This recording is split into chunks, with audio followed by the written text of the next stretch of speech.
Jack, Alex, thanks for coming in today. I'll get right to the point. We're looking for a new show to fill the IUSTV airwaves. Oh, so that's why you called us in today. Yeah, everyone loved your work as Dunklin's nephew on Not Too Late, so we've greenlit you 20 episodes of a new Dunkle and Nephew spin-off series. What do you say? Yes, sorry. We've actually moved on to a more journalistic, documentary style of filmmaking. Our latest film on the conflict in Yemen actually won the Palme d'Or at Cannes last year. Wow. But we need you at IUSTV here. I already wrote up the contracts. You hate to do that. Yeah. We'll tell you what. We'll give you a new program, but we do it our way. Real-world journalism, no characters, just us. Sounds good. Whatever you two do, just put it on the air for God's sake. You know what that means? We're back!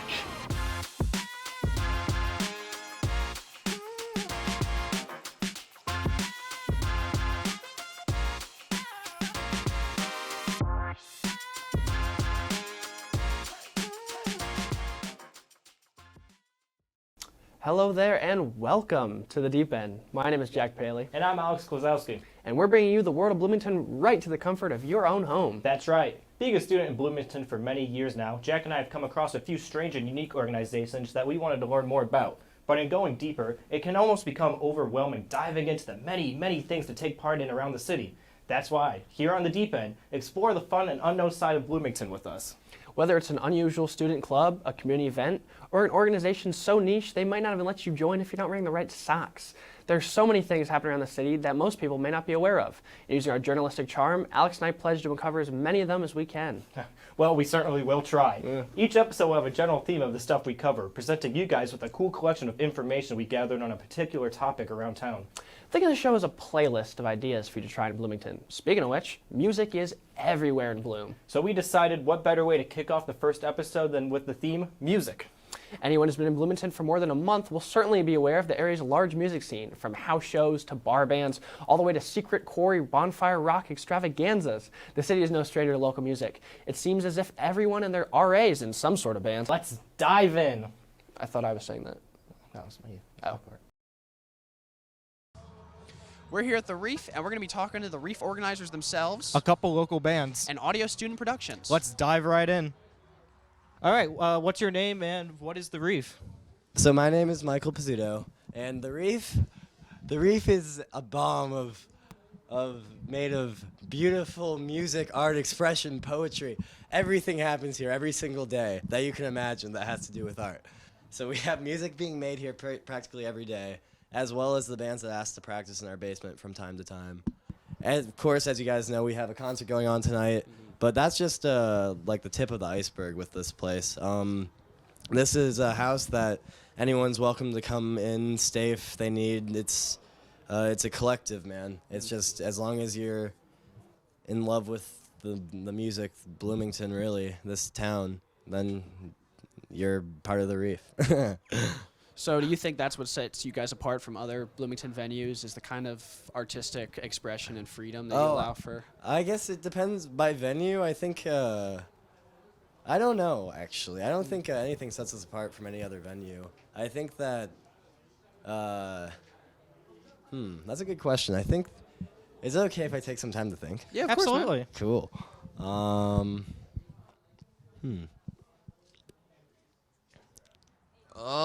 Okay, so I would say what sets the Reef apart is just more so kind of like the professionalism we have. We essentially, every show we run, we have, like, for example, outdoors, we use a stage. That isn't necessarily something that a lot of venues here use. Like, it's like a lot of venues here are confined to basements, and, you know, that's fine. Additionally, we actually pay sound guys. We actually pay, like, people to, like, work door, like, work security, all of these things. So I guess what really sets the Reef apart from other house show venues is just kind of like the professional sound quality and just like the overall, like, especially when we're outside, the professional experience that they feel of having at least that sort of barrier between the audience and the bands. A lot of times in basement shows, there aren't really stages or elevated surfaces, so it's like you can only really see the band at eye level. And while it's like great for like the front row of the audience to really like, how do you say it, like really get this intimate experience with the bands. It's like if you're in the back, it's, you know, it kind of sucks, you know, like you can't see the band. All you can do is just hear the music, and like you're just not in it as much. So it's like, I would say those are two of the big factors that, you know, that really, you know, like really set us apart from other people. We have small traditions here and there. I think we're kind of known, especially for our outdoor shows, of having a lot of people who like to crowd surf. Surfing the reef has kind of like become a thing. Like every show we do that's outdoors, I can count at least like 6 or 7 people that are just like at one point just crowd surfing somewhere.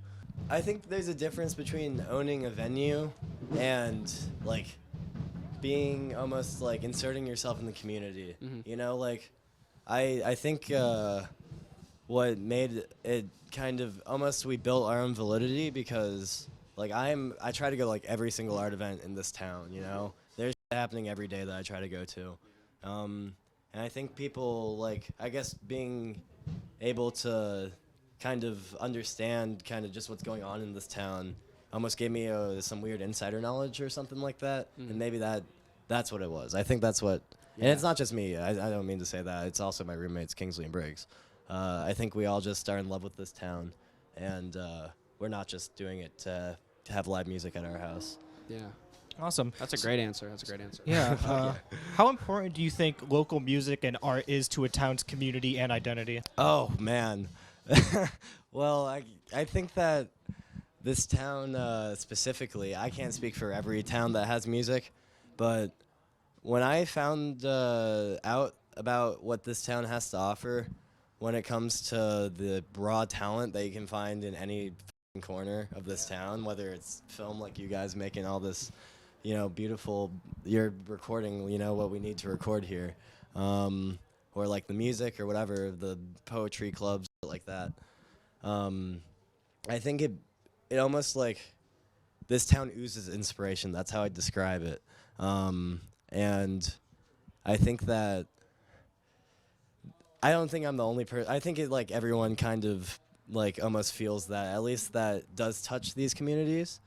And I think the fact that everyone's doing something makes everyone want to do something. What can you tell us about Burning Couch this year? Oh, okay. So Burning Couch is going to be beautiful this year.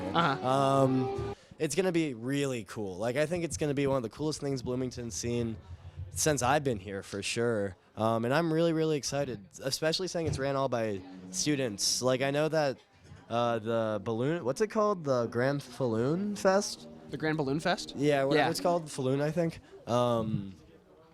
Like, they just had car seat headrest, which is fucking ass. Yeah. But, like, this is, what we're doing is completely student run. You know, like, we don't have A&H, like, or whatever.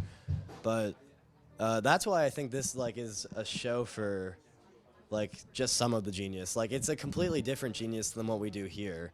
Because what we do here, they're able to, like, get the world's interest. We can get, like, the Midwest's interest, if you know what I mean. So who are you guys, and what instrument do you individually play?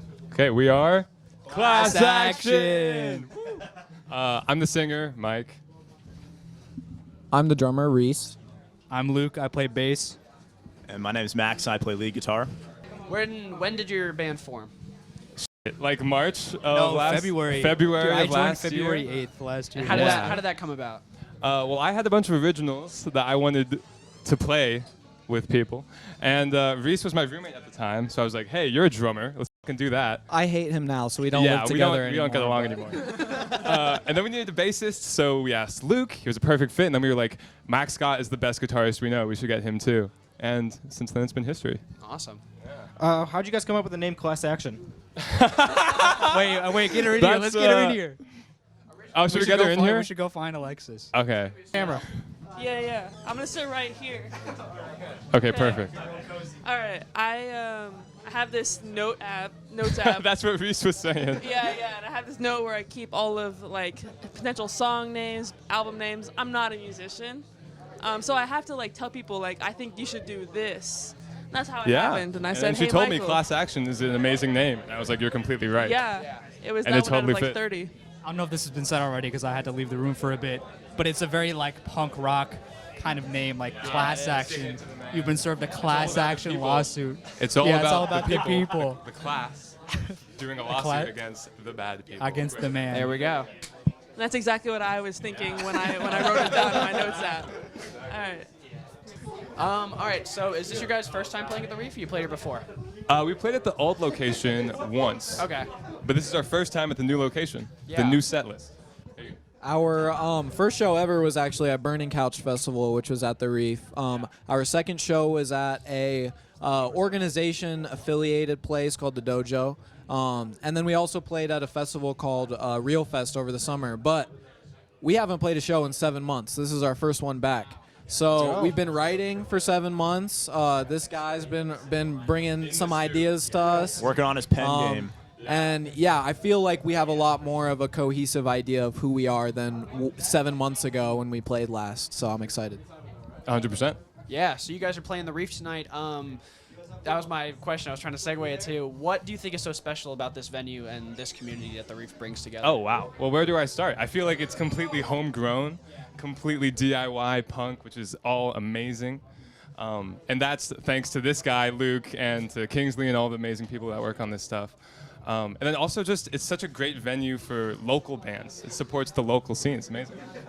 Yeah, I was gonna say what makes this place special is that everybody who's involved loves music. Like that's just it. I know I talked in the interview before. Like I got into audio because I loved the music. I loved the scene. I wanted to bring what I could. So the same here. Like with Kingsley, with Briggs, with Michael, they all just love the music. They love putting people on platforms and giving them a space to perform. So that's what makes it special. It's music first. Also think having a venue where it's essentially all ages can come and do whatever. A lot of like the bars in downtown Bloomington and everything are 21 and up, and it's harder to get people to come out and support a band. So being able to kind of widen the audience range, I think, is really, really important and crucial to the Reef's success. 100%. Yeah, when you guys perform at venues like Couch Burning, where there's a bunch of other bands, does that motivate you to play at your next level, or do you really feel that sense of like community that every other musician in town is there also? Totally. Wow.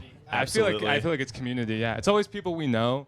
We're all audio students, so the people like doing the mics and all that. That's all us. We are our friends. So I think it's definitely a community. Yeah, it's a family. Definitely, at like a show, it feels like your family is everywhere around you. I recognize faces everywhere I look, so it's definitely more of like a gathering of people I know than like some random house party, you know. Definitely. Yeah.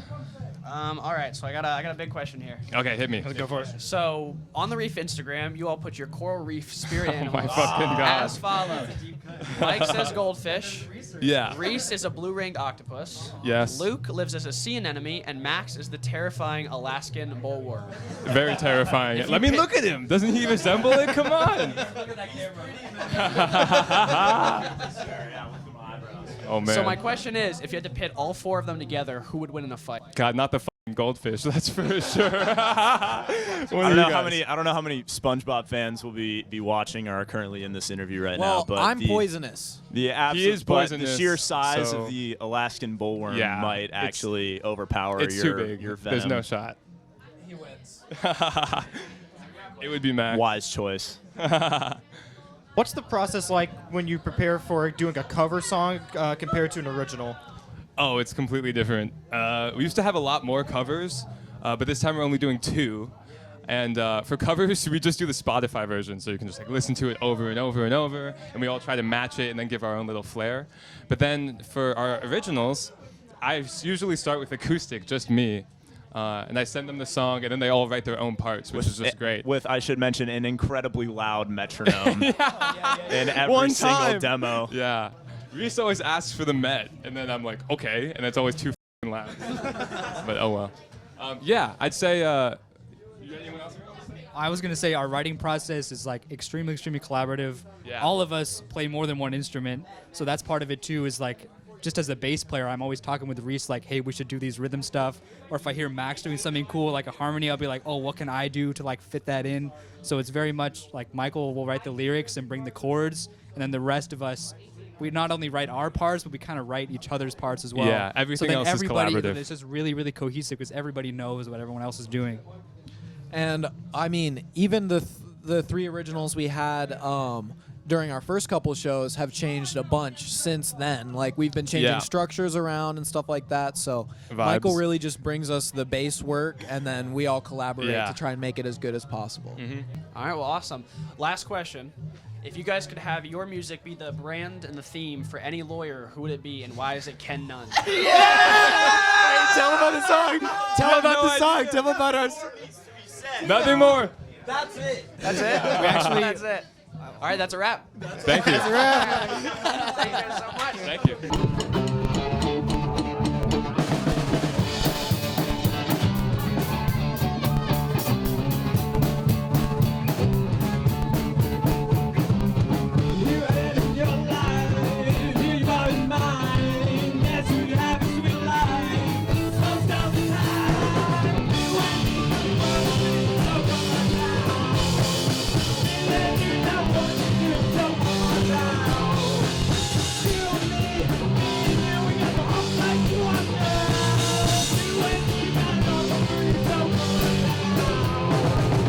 Who are you guys, and what instrument do you all play on the band? We're Mindfully Blind. I'm Antonio, and I play guitar and I sing. My name's Christopher, and I play bass, and I also sing. I'm Dan. I play lead guitar, and I aspire to sing. And I'm Jackson. I'm on the drums, and I also might sing at some point. We'll see. So it says in your guys' Reef bio that you guys were childhood friends. Is that correct? Yes, it is. We all grew up, went to the same middle school together. Dan and I grew up a block away from each other. Christopher and I are brothers, so there's that. And yeah, we've been playing music together since high school. So. Well, Antonio and I were in a church youth group for a while, and the computer they had like GarageBand, so we started messing around with that. And one thing led to another. I got a guitar, and then I was like, hey, we should use real instruments instead of like computers. And then, I guess like 8 years went by, and now we're here. So you guys are playing at the Reef tonight. Have you played here before? Yeah, we played here once back in September. So yeah, 3-4 months ago. Yeah, it was one of the more high energy shows that we've ever played. I think the crowd here is great. The community here is great. So we're excited to come back. Yeah.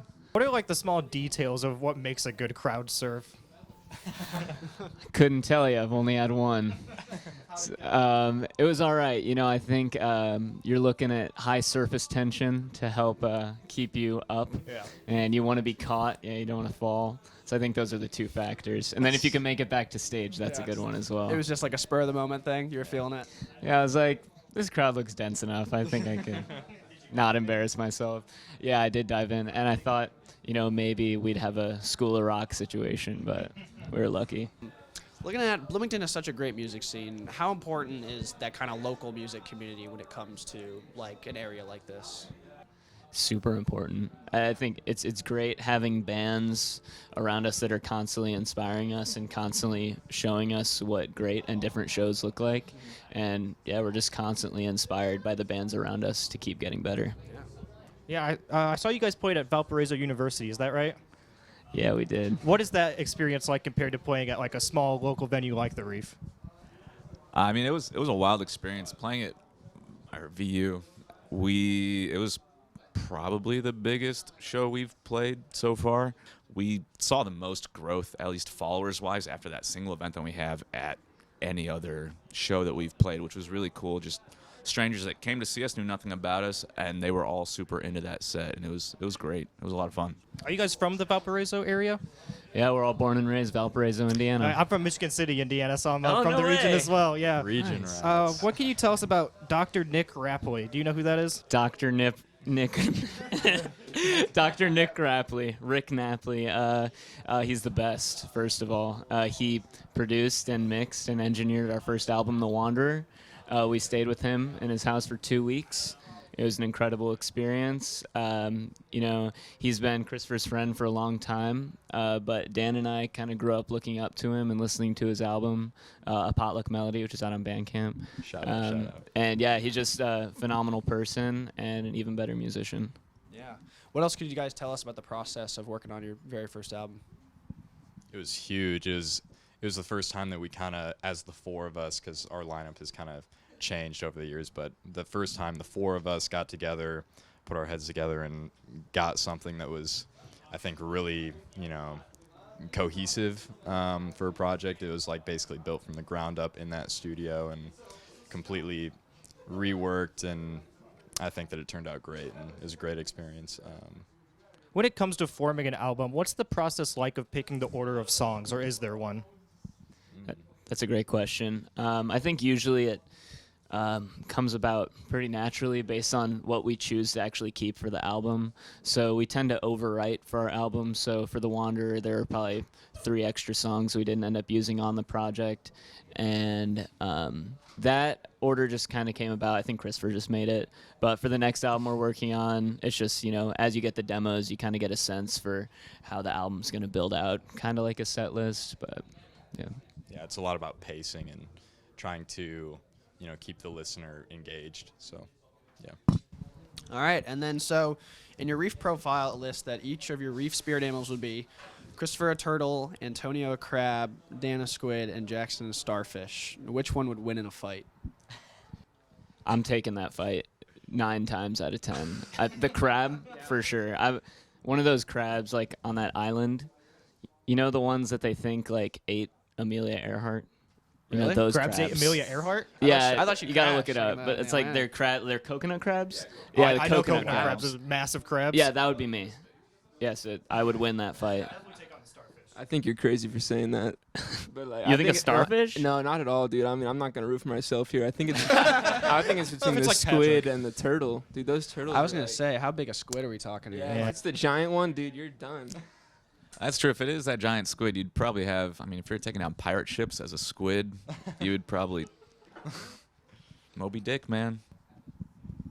Check us out on Instagram at Mindfully Blind. Spotify, Mindfully Blind, wherever you stream your music. Yeah, stay tuned for album 2. Yeah, what's the name of your first album? The Wanderer. Wanderer. Check it out. Absolutely. Yes. To learn more about The Reef, check them out on Instagram at The Reef Bloomington. Some of you may now be left wondering, how do I get involved in the music scene on campus? How do I find out when my favorite student band is playing? Maybe you're an aspiring musician who wants to find a community of peers that want to help take your artistic vision to the next level. No? You're interested in the music they make for video games? Well, okay, if you say so. We went out and talked to the Music and Game Society, a club specializing in the music we find in video games. Let's dive in. Let's dive in. I said it. Let's dive in.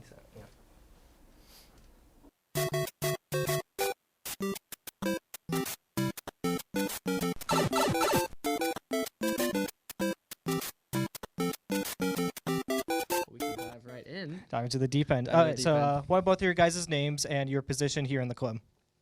So my name is Michael, and I'm the president of the Music and Game Society. My name is Akil, and I am the outreach specialist of the Music and Game Society. So just in general terms, how did this club kind of come about? How did it form? So it kind of formed out of my desire to implement something that would spotlight video game music, because last semester I had come back from the summer and was really feeling at a loss for things that were bringing me a lot of passion and joy. And in general, of course, my studies did, but there was always something else that I felt was happening on the sidelines that I engaged with all the time, and I figured there were a lot of other people who engaged with it too that didn't have the space to properly express themselves in that field or that genre. So it really just came out of me wanting to perform video game music and bring it out, when so much of the education that I'm used to is doing other kinds of genres, other kinds of music, and this one is just so special to me that I wanted it to start happening academically. Yeah, when I think of like the cultural impact of music and like the lessons that get taught, professors always go to like famous operas or even movies, and I never had video games at all in my music education. So why do you think that is, when video game music is so powerful and so many people know about it?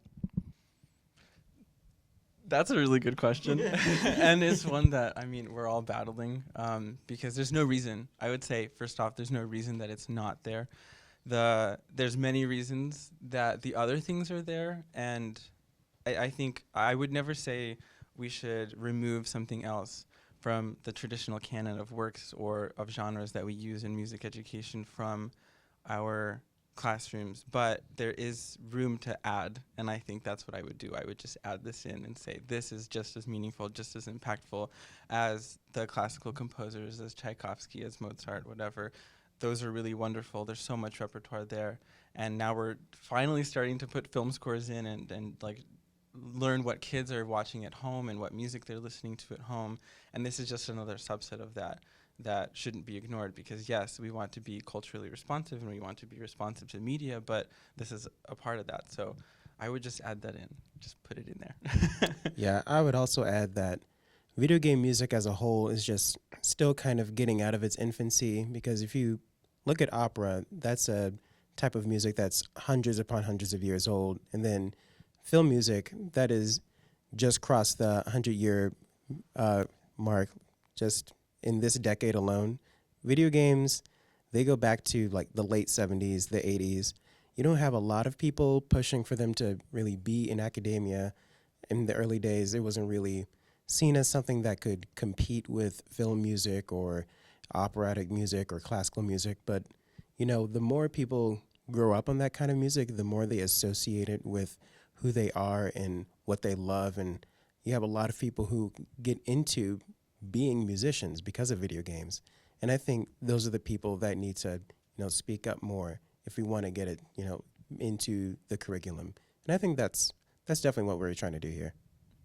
Yeah, definitely. And speaking of like, you know, growing up on that culture of video games, and it's like that's where a lot of music passion for a lot of people comes from, and spreading that out.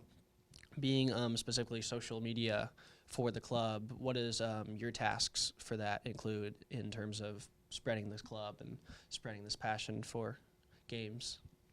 Specifically as outreach, generally I just try to liaison with a bunch of different people that we think could assist us, or you want to do different projects or collaborations.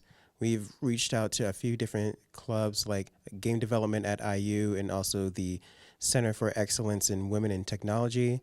And we just wanted to sort of see like what can we do to establish ourselves. And then on top of that, I also try to see if there's anyone currently doing things in the industry, in the field, to see if they would want to, you know, come and spend some of their time, talk with us, talk about what they do, talk about like their path, their journey. And those are the things that I have done so far.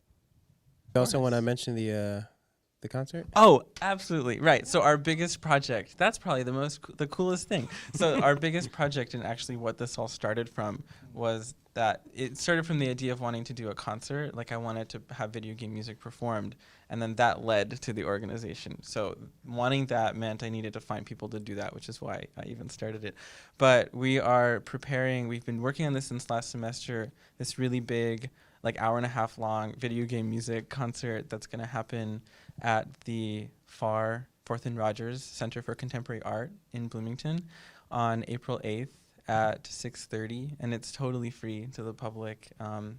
And we are planning on having 15 of our like scoring students at Jacobs are writing some sort of video game music thing, and we're having performers here like do a concert with it. So it's going to be really awesome. Yeah. Oh yeah. Oh, it's my turn. That's getting it. There you go. There you go. Oh, didn't see you there. Want more information on the Music and Games Society? Check them out and be involved. Or get yourself to a meeting. You're not doing anything better. What a great first episode. Hope we have many more to come. But unfortunately, that's all the time we have for today. Thanks for diving into the deep end with us. We hope to see you next time. Make sure to bring your floaties. It's going to be a wild ride, or a wet ride. Which one sounds better? Well, it's too late now. I already messed up the first episode. Episode 1, I already ruined it because we chose to film every scene with one take. Dude, it was a good artistic choice. No, because now it's messed up. Now we're done. It was gonna work. I'm stupid. No, I'm dude, dumb. you're fine, You know you're what? fine. You know what? You're Don't touch me. Dude, it's not I'm stupid, already you're good. aggravated, and now you're putting your hands on me. Dude, we're up here. We need to Yeah, go and up I'm going here. to stay up here. There's no way I'm you going need to go down Whoa! there. Don't touch me. Dude, what do you... dude, it's fine. The episode's not Back ready. up. You're fine. Back up. You are way too close Well, you're right going to now. get my personal space. This is Yeah, my I'm side gonna of the keep- table. This what is are you my- gonna do about it, tough guy? What am I going to do? Alex Clow, What am I big going to do tough about guy. it? What am I going to do about it, huh? What am I going to do about it? Oh, you like that? Yeah. And you like that? No. Take that. Yeah. Yeah, that's what I thought, bud. Oh. Yeah. I just want to do a fun show. You want to mess with me again? No. Huh? No, sir. It's my show. No. It's my show. Sorry, Jack. Yeah.